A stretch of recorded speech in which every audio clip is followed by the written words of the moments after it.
Hi hello నమస్తే welcome back to my channel. ఈరోజు మా రిలేటివ్స్లో ఒకరిది ఫంక్షన్ అయితే ఉంది. ఆ ఫంక్షన్కి వెళ్ళాలి అని చెప్పి రెడీ అవ్వడానికి అయితే వచ్చేసాను. నేను ఫంక్షన్కి ఈ శారీ అయితే కట్టుకుంటున్నాను. ఈ శారీ వచ్చి నేవీ బ్లూ కలరు. శారీ పైనంతా కూడా మనకి పికాక్ బుటీస్ లాగా వచ్చిందనమాట. ఇది వచ్చి కొంచెం కాటన్ సిల్క్ శారీ. బ్లౌజ్ కూడా దీనికే వచ్చింది, అంటే రన్నింగ్ బ్లౌజ్ వచ్చింది. కానీ నేను ఆ బ్లౌజ్ అయితే ఇంకా స్టిచ్చింగ్ చేయించలేదు.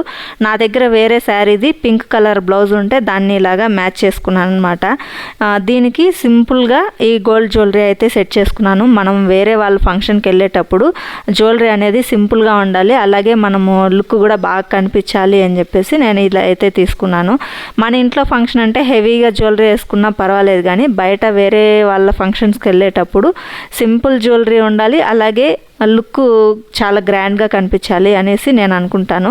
సో ఇలాగా శారీ కట్టుకున్న తర్వాత అయితే ఓవరాల్ లుక్ అయితే ఇలా ఉంది. నాకైతే కలర్ కూడా చాలా బాగా నచ్చి తీసుకున్నాను ఈ కలర్ అయితే. ఇది వచ్చి వరలక్ష్మి వ్రతంకి తీసుకున్నాను. అప్పుడు అమ్మవారికి కట్టి తీసి పెట్టేసిన తర్వాత ఇదే ఫస్ట్ నేను ఈ శారీ కట్టుకోవడం అయితే.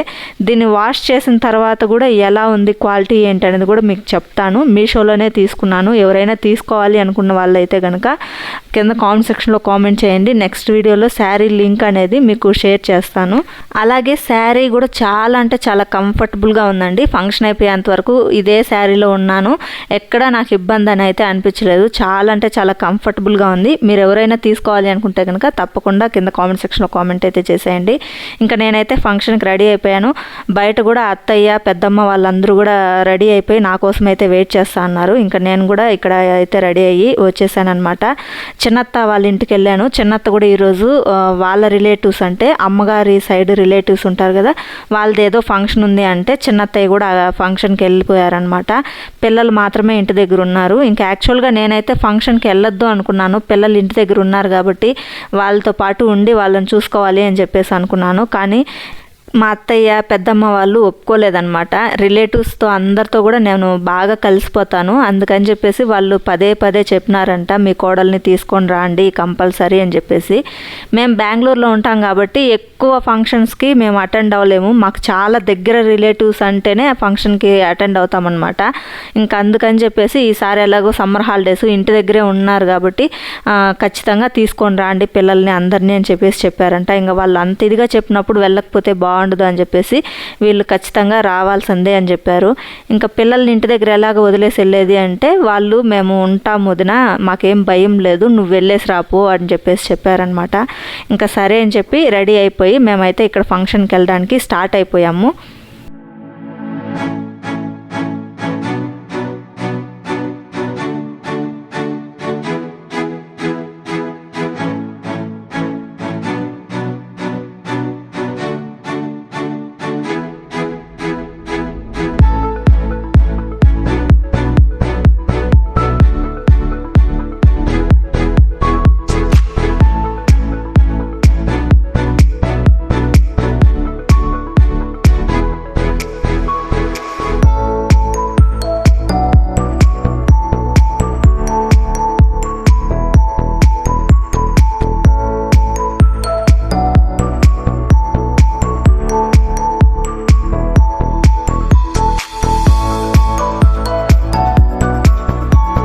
ఫంక్షన్కి అయితే వచ్చేసాము. ఇంకా రిలేటివ్స్ వస్తూ ఉన్నారనమాట. ఫంక్షన్కి అయితే ఇంకా ఉయ్యాల కూడా రెడీ చేయలేదు. ఇప్పుడుదా ఉయ్యాల రెడీ చేయడం అయితే స్టార్ట్ చేశారు. ఇంకా ఫంక్షన్ ఏ టైంకి అవుతుందో, ఏ టైంకి ఇంటికి వెళ్తామో అస్సలు తెలియడం లేదు. ఈలోగా ఇక్కడ మా చిన్నోడైతే మా వారిని విసిగిస్తున్నాడు అనమాట. బయటకు వెళ్దాము, ఫోన్ కావాలి గేమ్ ఆడుకోవడానికి అని చెప్పేసి. నేనైతే నా మొబైల్ ఫోన్ అయితే అస్సలు పిల్లలు ముట్టుకోరు, నేను ఇవ్వను కూడా. మా హస్బెండ్ దగ్గర మాత్రమే అలా ఆడతారనమాట ఫోన్ కావాలి అని చెప్పేసి. ఇంకా సరే అని వాడికి ఏదో ఒకటి నచ్చజెప్పి బయటకైతే తీసుకొని వెళ్ళాడు. ఇంక ఈలోగా ఇక్కడ ఉయ్యాలు కూడా రెడీ చేసేసారు. ఇంకా పూజారి కోసం వెయిట్ చేస్తున్నారు అంతే. పూజారి గారు వచ్చేలోగా బాబుకి మేనత్త ఉంటారు కదా, సో మేనత్త బాబుని తీసుకొని ఒకసారి ఉయ్యాలలో పడుకోబెట్టి తీసుకున్న తర్వాత ఇంకా పూజారి గారు వచ్చారంటే నామకరణం ఫంక్షన్ అనేది స్టార్ట్ చేస్తారనమాట. ఈలోగా బాబుకి కొన్ని ఫొటోస్ అవి అయితే తీసుకుంటున్నారు వాళ్ళు. ఫంక్షన్కి వచ్చిన వాళ్ళలో జెంట్స్ ఏమో బయట కూర్చొని వచ్చిన వాళ్ళందరూ కూడా హాయిగా కూర్చొని మాట్లాడుకుంటున్నారు. ఇక్కడ లేడీస్ అందరూ కూడా లోపల ఉన్నారనమాట. ఇంట్లో ఫ్యాన్ అయితే లేదు, టేబుల్ ఫ్యాన్స్ రెండేమో ఉన్నాయి. అటుపక్క ఒకటి ఇటుపక్క ఒకటి పెట్టారు. గాలి కూడా సరిగా రావడం లేదు, అందుకే అట్టెత్తుకొని ఇసురుకుంటూ కూర్చున్నాము వచ్చినప్పటి నుండి. ఇంకా మొత్తానికి బాబునైతే వాళ్ళ మేనత్త ఉయ్యాల్లో అయితే పడుకోబెట్టారు. నేమ్ సెలెక్ట్ చేసుకుంటారు కదా, ఆ నేమ్ చెప్పండి అంటే బాబు తల్లిదండ్రి అయితే చెప్పలేదన్నమాట. పూజారి గారు వచ్చిన తర్వాత బాబు చెవిలో చెప్పిన తర్వాతే మీ అందరికీ నేమ్ అయితే చెప్తాము అంటున్నారు. ఎన్నో విధాలుగా అయితే అడిగారు, కానీ వాళ్ళైతే అస్సలు చెప్పనే లేదనమాట. ఇక్కడ బాబుకి నేము పెట్టిన తర్వాత ఇంకా అందరికీ వినపడేలాగా గట్టిగా బాబు నేమ్ అయితే చెప్తున్నారు. యువాన్ష్ అని పెట్టారనమాట బాబు నేము. మొత్తానికి ఫంక్షన్ అయితే కంప్లీట్ అయిపోయింది. ఇంకా బాబు కోసం గిఫ్ట్స్ తీసుకొచ్చిన వాళ్ళు గిఫ్ట్స్ ఇచ్చారు, గిఫ్ట్స్ తీసుకురాని వాళ్ళు అమౌంట్ అయితే ఇచ్చారనమాట. అందరూ కూడా లాస్ట్లో బాబుని ఆశీర్వదించి ఇంకా బయట అయితే వచ్చి కూర్చున్నాము. బయట వచ్చి కూర్చున్న తర్వాత ప్రాణం లేచి వచ్చినట్టుంది. లోపల అంతమంది జనం మధ్యలో కూర్చునేసరికి ఈ ఎండలకి దానికి వేడికి తట్టుకోలేకపోయామన్నమాట. నేను బయటకు వచ్చేలోగా ఇక్కడ మా వాడైతే అలిగి కూర్చొని ఉన్నాడు. వాడికి వాళ్ళ డాడీ ఫోన్ ఇవ్వలేదు అని చెప్పేసి ఇలాగ కూర్చున్నాడంట. ఫంక్షన్కి వచ్చిన వాళ్ళు, మమ్మల్ని మాట్లాడించిన వాళ్ళు అందరూ కూడా బాబు ఎందుకు అలా కూర్చున్నాడు, బాబు ఎందుకు అలా కూర్చున్నాడు అని అడగడం స్టార్ట్ చేశారనమాట. ఇంక వాళ్ళందరికీ సమాధానాలు చెప్పడానికే సరిపోయింది. ఇంక ఇక్కడ వచ్చిన వాళ్ళందరికీ కూడా భోజనాలు రెడీ చేస్తున్నారు. ఇక్కడే భోజనాలు చేయడానికైతే టేబుల్స్ వేసి అరేంజ్ చేస్తున్నారనమాట. ఎక్కడికి వెళ్ళినా ఏ ఫంక్షన్కి వెళ్ళినా పిల్లల బాధ్యత తల్లిదే. వాళ్ళు ఎలా ఉన్నా వాళ్ళని ఓపిగ్గా తల్లే చూసుకోవాలి అంటారు కదా, ఇక్కడ కూడా నా పరిస్థితి అలాగే ఉంది. వీడేమో అలిగి కూర్చున్నాడు. ఇంకా రిక్వెస్ట్ చేసి చేసి చేసి ఫైనల్గా కొంచెం అయితే అలుగు తగ్గించానమాట. మా వాళ్ళకి చెప్పాను నేను ఫంక్షన్కి రాను అని చెప్తే కూడా వినకుండా నన్ను అయితే తీసుకొని వచ్చారు. వీళ్ళతో వేగలేక నేను ఇంటి దగ్గర కొంతసేపు అన్నా ప్రశాంతంగా ఉందాము అనుకుంటే వీళ్ళు ఎక్కడికి వెళ్ళినా నేను కంపల్సరీ ఉండాల్సిందే అన్నట్టు నన్ను తీసుకొని వస్తారనమాట. ఇంకా తప్పదు, ఏ ఫంక్షన్కి వచ్చినా పిల్లల బాధ్యత తల్లిదే కాబట్టి ఇంకా తప్పదు అన్నట్టు ఓపిక తెచ్చుకొని ఫంక్షన్ అయ్యేంతవరకు కంప్లీట్గా అక్కడే ఉండి ఇంకా భోజనాలు పెట్టిన తర్వాత భోజనం చేసుకొని ఇంకా పిల్లల్ని తీసుకొని ఇంటికైతే స్టార్ట్ అయిపోయామన్నమాట. నాకైతే ఎక్కడైనా ఫంక్షన్కి వెళ్ళినా కానీ కిళ్ళి అంటే చాలా ఇష్టము. నాకు కిళ్ళీలు అంటే ఇష్టం అని చెప్పేసి మా అత్తయ్య కానీ మా చిన్నత్తయ్య కానీ ఏ ఫంక్షన్కి వెళ్ళినా సరే నేను ఇంటి దగ్గర ఉన్నాను అంటే నా కోసం కిళ్ళీలు తీసుకొని వస్తారనమాట. మొన్న కూడా ఏదో ఫంక్షన్ ఉంది అని చెప్పేసి చిన్నత్తయ్య అయితే వెళ్ళారు. అక్కడ కిళ్ళీలు పెట్టారని చెప్పి గుర్తు పెట్టుకొని మరి నాకైతే కిళ్ళీలు తీసుకొని వచ్చి ఇచ్చింది. ఆ రోజు ఎందుకో కొంచెం లైట్గా హెడ్ఏక్గా ఉంది అని చెప్పేసి జెండు బామ్ కోసం చిన్నత్తయ్య దగ్గరికి వెళ్తే నేను మధ్యాహ్నమే తీసుకొని వచ్చాను కిళ్ళీలు, నీకు ఇవ్వడం మర్చిపోయాను, అక్కడ హ్యాండ్ బ్యాగ్లో ఉన్నాయి తీసుకోపో అని చెప్పింది. వాటిని తీసుకొని తిన్న తర్వాత నాకు హెడ్ఏక్ అనేది తగ్గిపోయిందనమాట. ఏంటో మనకి ఇష్టమైనవి తిన్నప్పుడు అలా అనిపించింది. ఇక్కడ చూడండి నా కోసం మా హస్బెండ్ కూడా తీసుకొని వచ్చారు కిళ్ళీలు. మనమంటే ఇష్టం ఉన్నప్పుడు మన వాళ్ళకి ఏమి ఇష్టమో కూడా గుర్తుంటుందన్నమాట. సో నేనంటే అందరికీ అంత ఇష్టం కాబట్టి ఎక్కడికి వెళ్ళినా నా కోసం తప్పకుండా ఏదో ఒకటి తీసుకొని వస్తారనమాట. ఇంకా మొత్తానికి ఇక్కడ ఫంక్షన్ అయితే కంప్లీట్ అయిపోయింది. ఇంకా ఫైనల్లీ ఇంటికి కూడా స్టార్ట్ అయిపోయామన్నమాట. ఫంక్షన్ కూడా చాలా బాగా జరిగింది.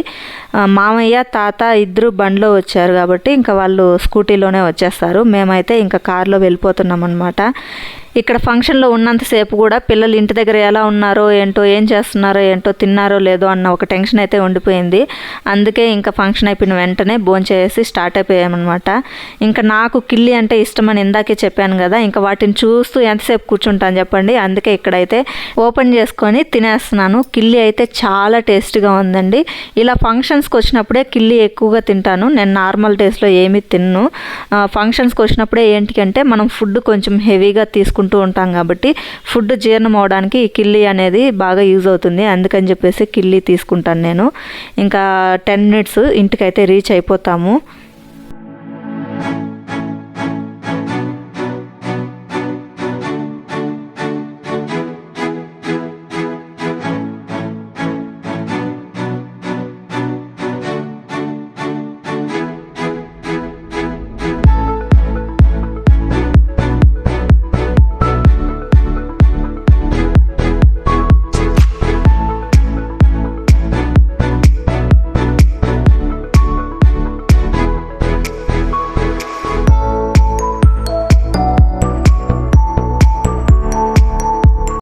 ఇంటికి వచ్చిన తర్వాత ఇక్కడ మా పెద్దమ్మ వాళ్ళు ఇచ్చిన కవర్లో ఏమేమి ఉంది అని చెప్పి చూస్తున్నారనమాట. ఒక స్వీట్ కవరు, ఇంకొకటి మిక్చర్ కవర్ ఉంది, ఆకు వక్క, అలాగే మంచు చాక్లెట్ ఒకటి ఇచ్చారు. ఇంకా నేనైతే ఫస్ట్ ఇక్కడ పిల్లల దగ్గరికి అయితే వెళ్తున్నాను, వాళ్ళు భోజనం చేశారా లేదా చూద్దాము అని చెప్పేసి. పక్కనే మా ఇంటి పక్కనే మా చిన్నత్త వాళ్ళ ఇల్లు. సో అక్కడ నా బ్యాక్ సైడ్ రేకులు కనిపిస్తుంది కదా, అది మా ఇల్లు, ఇది మా చిన్నత్తయ్య వాళ్ళ ఇల్లు అనమాట. ఇక్కడ మా పిల్లలు ఏమో తినలేదు, ఇంకా టీవీ చూస్తూనే కూర్చొని ఉన్నారు. ఇంకా నేను వాళ్ళని అరిస్తే మళ్ళీ తిన్నారు. సరే అని చెప్పి మళ్ళీ వాళ్ళకి లెమన్ జ్యూస్ కలిపిచ్చేసి ఇంకా నేను ఇక్కడ పొలం దగ్గరికి అయితే వచ్చానన్నమాట. సో ఇది మా పొలము, మామిడి పళ్ళు ఈసారి కొంచెం తక్కువే కాసాయి. ఇంక ఇదంతా జొన్న పైరు వేసున్నారు. ఇలా చూడండి మేఘాలు ఎంత బాగా కనిపిస్తున్నాయో, చాలా బాగుంది కదా ఇలా చూస్తూ ఉంటే. ఈవినింగ్ టైంలో వచ్చామంటే చాలా ప్రశాంతంగా ఉంటుందన్నమాట. ఇంతకీ పొలం దగ్గరికి ఎందుకు వచ్చామో చెప్పలేదు కదా. రేపు ఎర్లీ మార్నింగే పెద్దమ్మ ఊరికైతే వెళ్ళిపోతారనమాట. మా పొలంలో అలసంద చెట్లు అయితే వేసాం ఈసారి. ఇంకా పెద్దమ్మకి అలసందకాయ కోసుకుందామని చెప్పి పొలం దగ్గరికి అయితే వచ్చాము. కొంచెం కాయ అయితే కోసుకున్నాము. ఫంక్షన్ నుండి వచ్చేసరికి ఆ ఎండలో తిరిగాం కదా, తల అయితే హీట్ ఎక్కిపోయి హెడేక్ అయితే స్టార్ట్ అయిపోయిందనమాట నాకు. ఇంకా అందుకే పెద్దమ్మ దగ్గర తలకి ఆయిల్ పెట్టుకొని కొద్దిసేపు మసాజ్ చేసుకొని ఆ తర్వాత పొలం దగ్గరికి అయితే వచ్చామన్నమాట. కాయ అయితే బాగా కాసింది, కానీ అక్కడక్కడ కొద్దిగా పురుగు అయితే పట్టేసింది. ఇంకా దానికి మందు అయితే కొట్టాలి. సో ఇదండి ఈరోజు వీడియో. ఈ వీడియో కనుక మీకు నచ్చినట్టయితే తప్పకుండా లైక్ చేసి మీ ఫ్రెండ్స్ అండ్ రిలేటివ్స్కి షేర్ చేయండి. అలాగే ఎవరైనా ఫస్ట్ టైం నా వీడియోస్ని చూస్తున్నట్టయితే సబ్స్క్రైబ్ చేసుకొని సపోర్ట్ చేయండి. Thanks for watching my video. Bye.